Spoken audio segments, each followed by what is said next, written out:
Hi, it's Huart here. Hope you're doing marvellously well. Please, as ever, subscribe. Go to producelikeapro.com and sign up for the email list, and you'll get a whole bunch of free stuff, and we'll be continually adding to that. So please check that out. Okay, so I just got back from AES last weekend, and I had a wonderful time. I looked at loads of gear and talked with many people, and it was really fun. And I met with Andrew Sheps, and we had a little talk, and a whole bunch of other engineers and producers. Joe Ciccarelli was there. I talked to him. Well, of course, I believe he's one of the best engineers and producers in the world. And these are all guys that love their equipment like I do. And so it was great to talk gear. We were at AES, and that was a place where they're presenting equipment and plugins, etc. But it really made me think a lot as I went around talking to different gear manufacturers and seeing all the wonderful stuff that's available. It made me think a lot about what we do, and we have a lot of debates below about different pieces of equipment and philosophies and all this kind of stuff.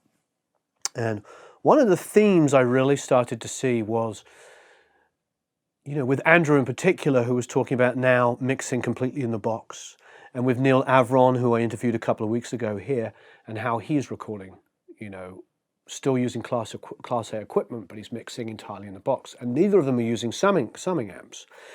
And then, of course, talking to Crystal Algae, who is using an SSL, and myself, who I mix in the box or break out in a hybrid fashion through my SSL. I'm looking at all these different ways. I'm looking at Greg Worth, who is using summing amps. And the thing that seems to be a theme is, yes, you can sum, or maybe you don't need to sum. But the way that every single one of these guys is working that's similar is that they are taking well-recorded stuff, and they're spending a lot of time and effort recording very well going in. So I really want to focus to be, the recording process. There's a lot of mix tutorials out there. There's a lot of, I hesitate to say this, but I'm going to say it. There's a lot of fix it in the mix mentality. When you talk to the top mixing engineers, they are getting a lot of track count and a lot of lack of decisions being made. And they're, even from really famous producers, are giving them tons and tons of tracks. And then they're sitting there trying to figure out what the vision was. So I think what's great about us and about you guys out there at the front line, making recordings, because let's be honest, the great music, the great innovation does not come from major label artists. It doesn't. The Beatles were signed to Parlophone. Parlophone was a comedy label that put out albums by the Goons. And George Martin was the A&R producer of Parlophone, and he was the only guy that took a chance on the Beatles. The Beatles are the most successful and arguably the greatest band of all time.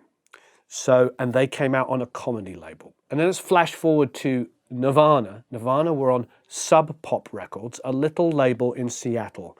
And they did something unique that changed the music industry dramatically all the way through the 90s. And yes, Geffen came along and took them from Sub Pop and put them out into a major label system. But ultimately, these were bands, these were artists that were working in isolation. Even look to Adele. Adele at the moment is the biggest artist in the world. But most of her last album is the demos.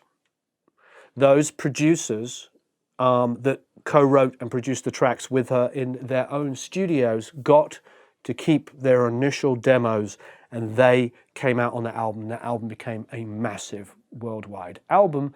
And not only was it great production and great songs, it was kind of something so unique for its time.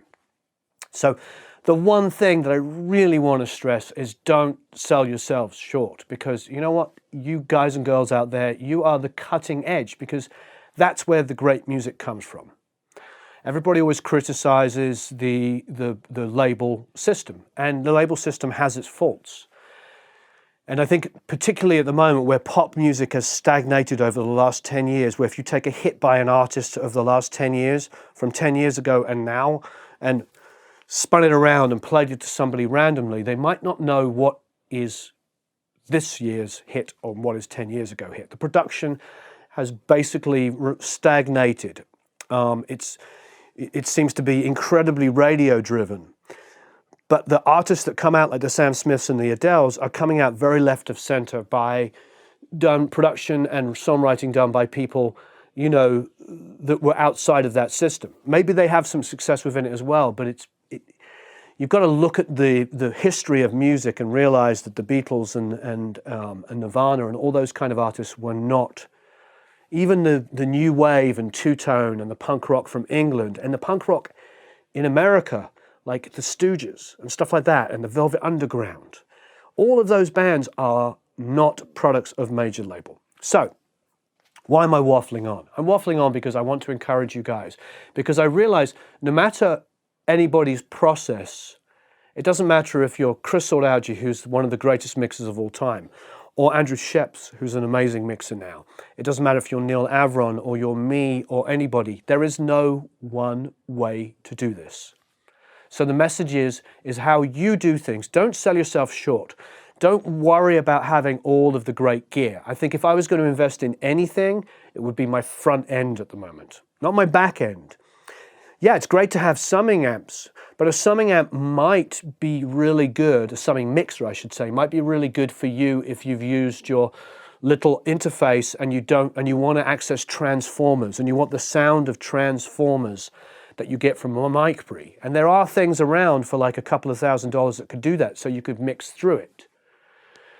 But it might be wise to get one really nice mic pre and one really nice microphone on the way in, and just, you know, use that first. Whichever way you choose to work, whether you're using a really nice mic pre on the way in, or whether you're using a summing amp there. Those are two big advantages. But let's be honest, there's no one way to do it. And even the biggest and most successful people in the world don't do it all the same way. So don't let the gear, and I know we've talked about this before, and I know I have a video talking about the 5 key components where I talk about this, but I really do believe this. Don't let the gear stop you, because frankly, if you've written and recorded an incredible song, I don't care whether it was done on a Neve or an SSL or an Mbox 2i2, or done with an iPhone internal system. We're looking at those new Lewitt USB mics and the software that comes in that. And in a future video, I want to do a recording using that. I want to see just what we can really do using the most limited stuff. My point is let the music and the creativity speak for itself. So I think the message that's really important to me is that innovation has always come from amateurs. It doesn't come from the professionals. The professionals, in the best way, can present something that's an amateur idea in a better way, but sometimes the professionals can homogenize something. And it is important to keep that spark of creativity, of that essence of what was great about a song, and not lose it. And sometimes that initial idea that you have and that you capture, the best time it's ever going to be is when you do it at that first time. The most important thing is to capture that creativity in the best possible way. But if you've captured it on a 4-track cassette and then you transfer it into your DAW, that's amazing. I have done backgrounds that were sung into the internal microphone of a laptop in an airport. And those were used on a record that sold hundreds of thousands of copies. So there are many different ways to do things. You could be sitting there with an acoustic guitar and have an idea on GarageBand, and you just record it and put it in. That can be done at any time, and I've used those in mixes. So don't let the technology stop you. Don't think that the gear is really important. But you out there now with your DAWs and the technology that's available can make incredible sounding recordings at a fraction of the cost of a traditional studio. The creativity, as I always say, is king. Creativity comes first. When I was flying back from AES the other day, I opened up my iPhone, I put in my earbuds, and I wrote a beat on my iMachine plugin, which I believe is a few dollars. And that is now a song idea that I'm working on. That is something you can do in any situation. You don't need to spend a fortune on equipment. I was to put my money in anywhere, I'd probably personally put it on the front end with a really nice mic pre and a nice microphone. But if you're just starting off with maybe like a little Focusrite 2i2 or any one of those little inexpensive units that has 1 or 2 mic pre inputs, that you can make great music on that, because you can build a beat on iMachine or a beat on your DAW and then sing with 1 microphone and 1 mic pre. You don't need a huge amount of equipment to make great music. And if you do something that's fantastic and creative, it will always cut through. You don't need to spend a huge amount of money on the equipment. But what you do need is to realize that your creativity is king and just go and do it. Just go for it. Go and make great music. So let's have a discussion. Let's talk about that. Let's talk about what you use, and let's really discuss what your process is, and let's be supportive of each other, because what I want this to be, and what I really feel like this is a way we can break down some barriers and we can help each other. I love the way that you guys and girls interact. The comments 99.9% of the time are supportive and positive, and they help each other out. So let's get into that. Let's get into a real sense of community, and let's talk about all of the different ways that we record, and let's be supportive of all those different ways, because as far as I'm concerned, I know that the great music doesn't come from major label world.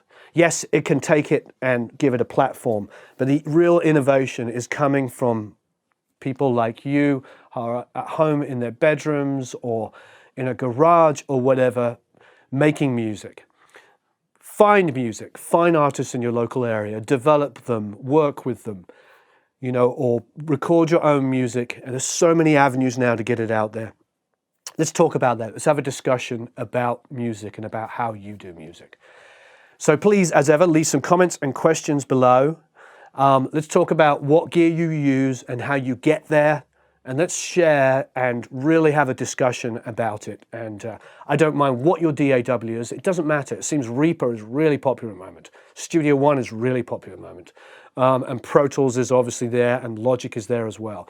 Nuendo, Cubase, Reason, whatever it is you use. Let's talk about it and let's share, and let's have a real sense of community here and help each other. Thank you ever so much for watching.